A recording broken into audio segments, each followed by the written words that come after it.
Dialogue RCF Marseille 89.6. Le club Ararat TV de Richard Findiquian. Je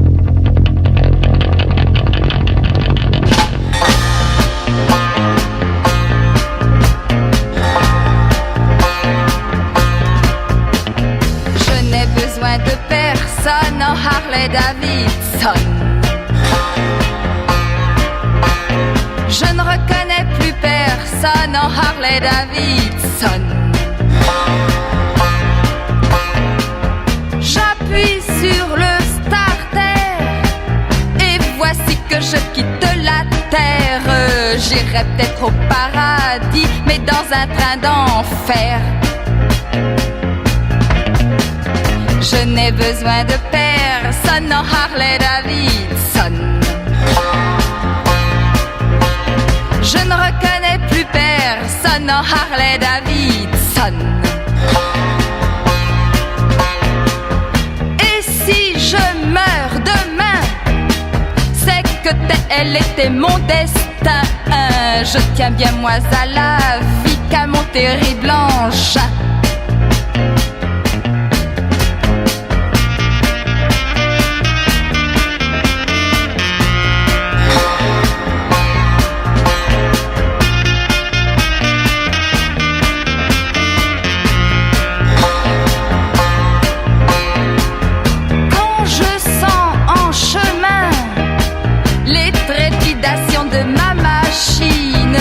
Il me monte des désirs dans le creux de mes reins.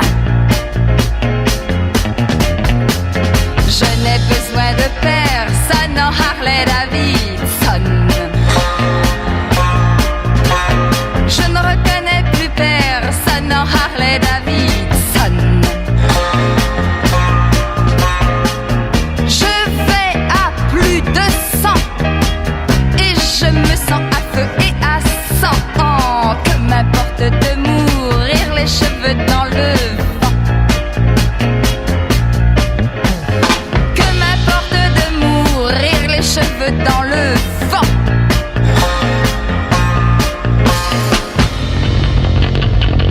Le club Ararat TV de Richard Findiquian. Bernard Kéklikian, bonjour. Bonjour. Alors Bernard Kéklikian, vous êtes le fils du fondateur des sandales Kajak, célèbre enseigne de Saint-Tropez et l'actuel dirigeant de la marque tropézienne.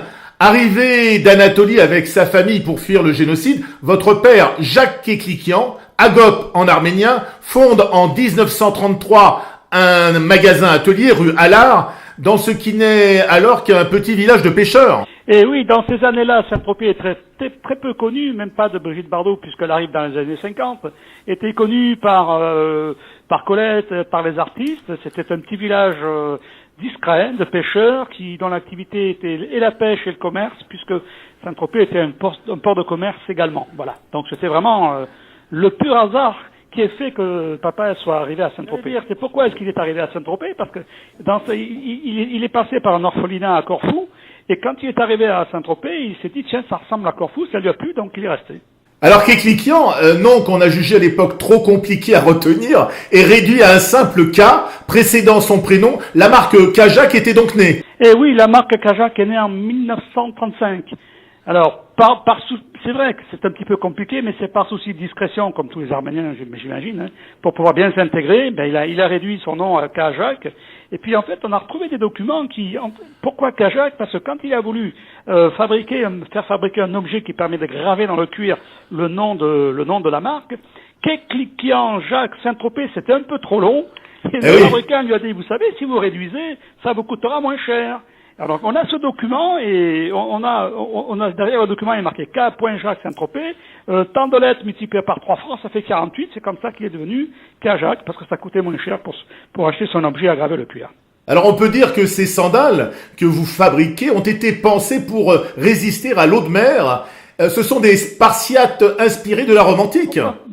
Résister à l'eau de mer, parce que les pêcheurs utilisaient ces sandales, Et un des tanneurs qui fournissait mon père fabriquait des cuirs pour les bottes Guardian qui sont des bottes qui sont des cuirs gras. Donc c'est pour ça qu'il a utilisé ce cuir gras qui permettait de résister à l'eau de mer, parce qu'on était en bord de plage. C'est pas des sandales très fragiles, c'est très solide, ça doit durer plusieurs années. Alors, quelle vision du métier vous aura transmis votre père à travers l'histoire de l'entreprise familiale? Écoutez, chaque fois qu'un client lui demandait « Jacques, tu peux me faire cette sandale ?» sa réponse était « oui ». Après, il trouvait la solution parce que c'est toujours possible. Donc, ce qu'il nous a transmis, c'était « oui, on peut le faire ».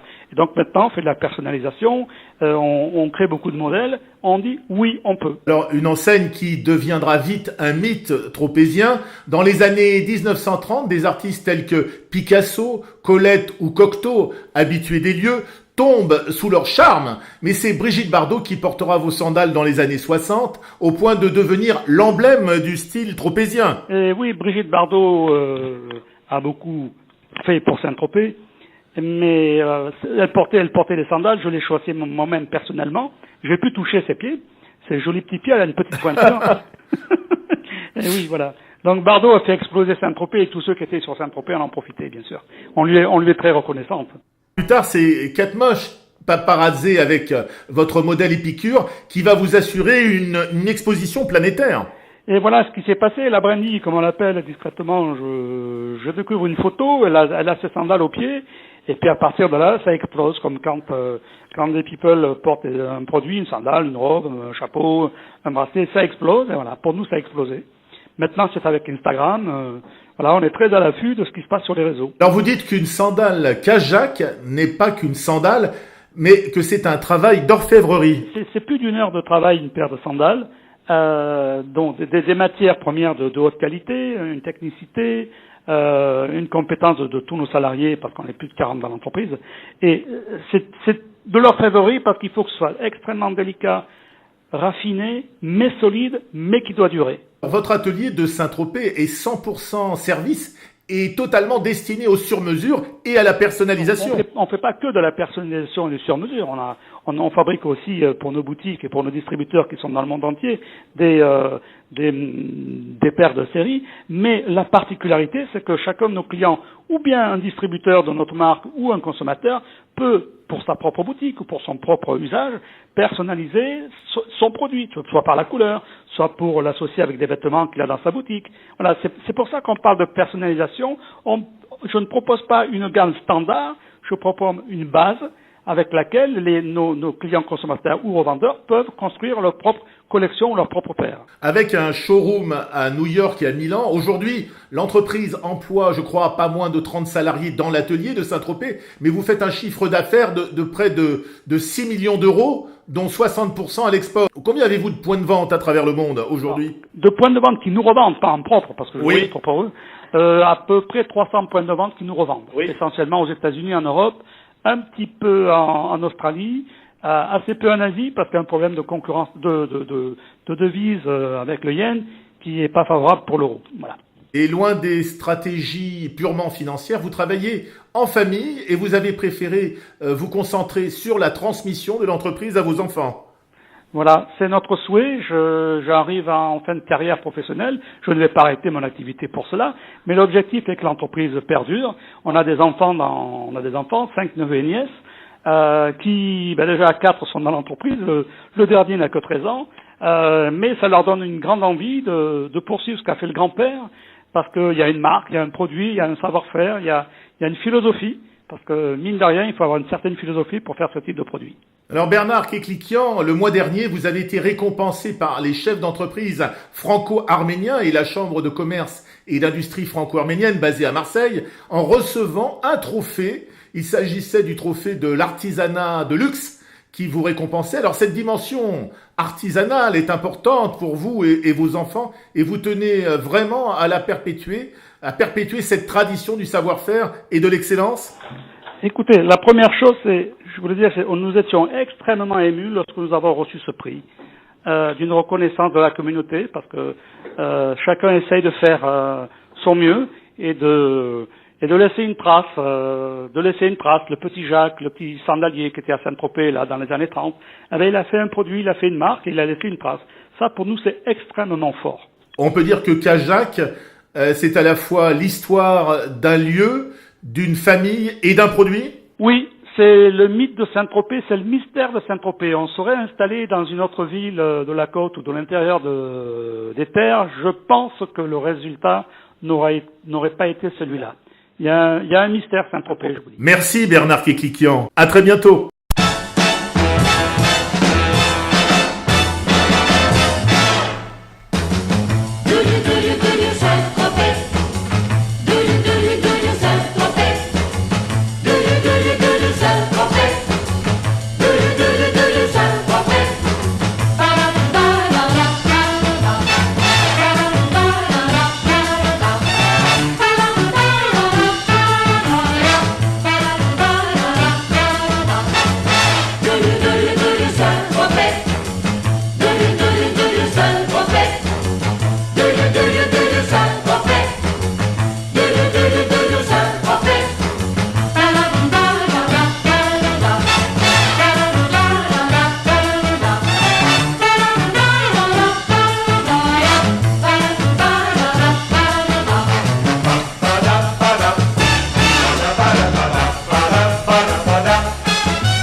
Le club de Richard Findiquian.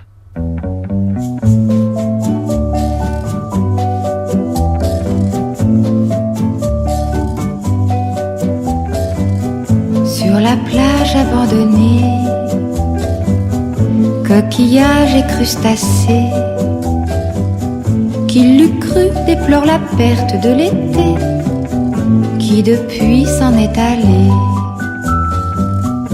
On a rangé les vacances dans des valises en carton, et c'est triste quand on pense à la saison du soleil et des chansons. Pourtant je sais bien l'année prochaine tout refleurira, nous reviendrons. Mais en attendant je suis en peine de quitter la mer et ma maison. Le Mistral va s'habituer à courir sans les voiliers, et c'est dans ma chevelure ébouriffée qu'il va le plus me manquer. Le soleil, mon grand copain, ne me brûlera que de loin, croyant que nous sommes ensemble un peu fâchés d'être tous deux séparés. Le train m'emmènera vers l'automne, retrouver la ville sous la pluie. Mon chagrin ne sera pour personne, je le garderai comme un ami. Mais au premier jour d'été, tous les ennuis oubliés, nous reviendrons faire la fête aux crustacés de la plage ensoleillée, de la plage ensoleillée, de la plage ensoleillée.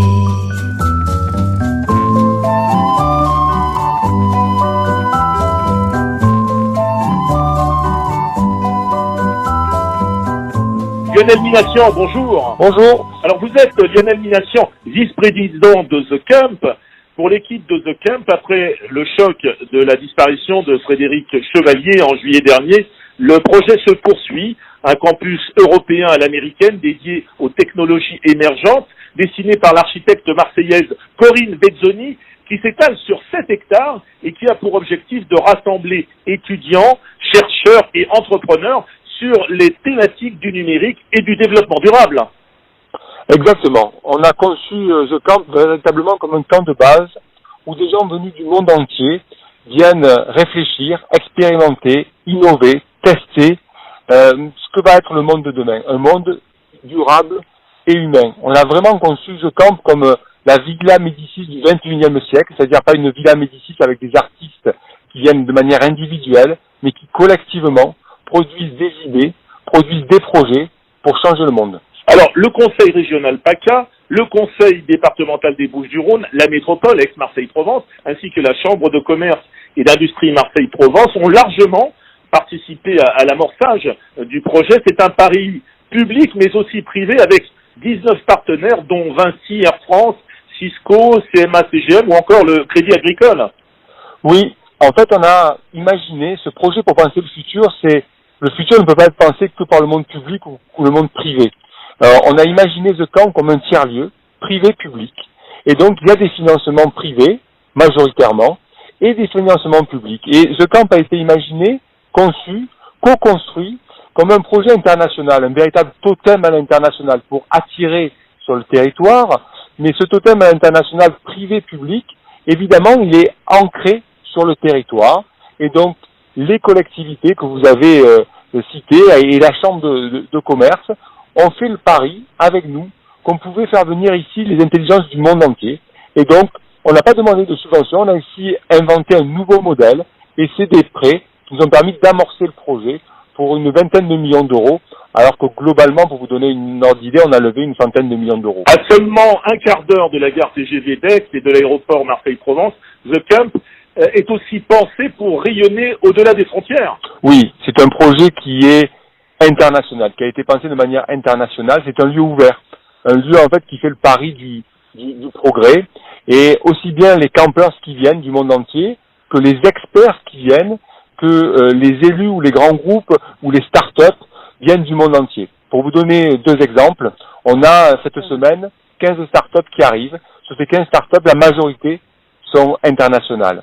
On accueille aussi en résidence 20 jeunes, 10 garçons, 10 filles qui viennent pour 6 mois travailler sur des projets et interagir. Et sur ces 20 jeunes, il y a 11 nationalités. Donc oui, c'est un projet international, mais des pieds sur le territoire. Et parallèlement à ça, il y a 1000 gamins de la métropole avec le rectorat. On va aller dans les écoles pour leur apprendre ce que c'est que le monde de demain et évidemment la robotique et ainsi de suite. The Camp n'est pas une université. On interagit évidemment avec Aix-Marseille Université, mais nous ne formons pas des étudiants.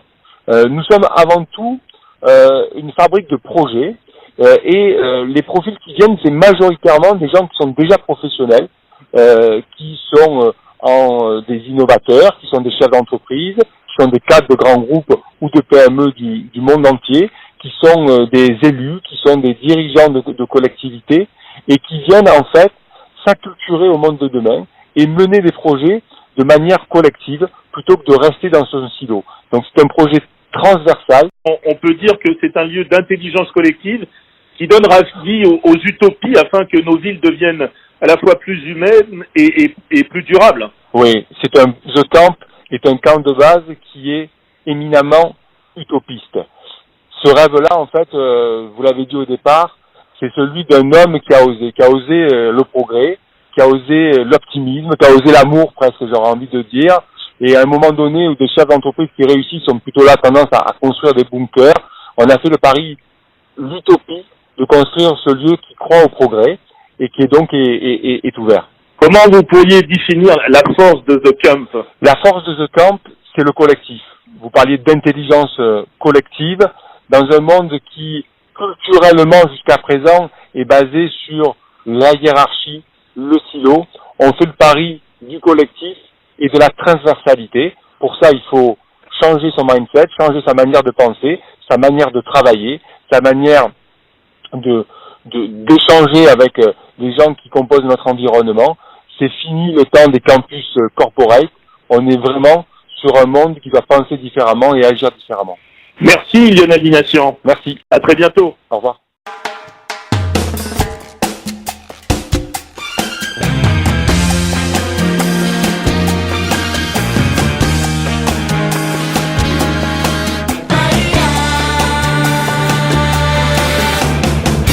C'est bon, que c'est beau, que c'est chaud, que c'est bon tout ça. Oh que c'est bon, que c'est doux, que c'est fou, que c'est bon tout ça.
C'était le club de Richard Findiquian.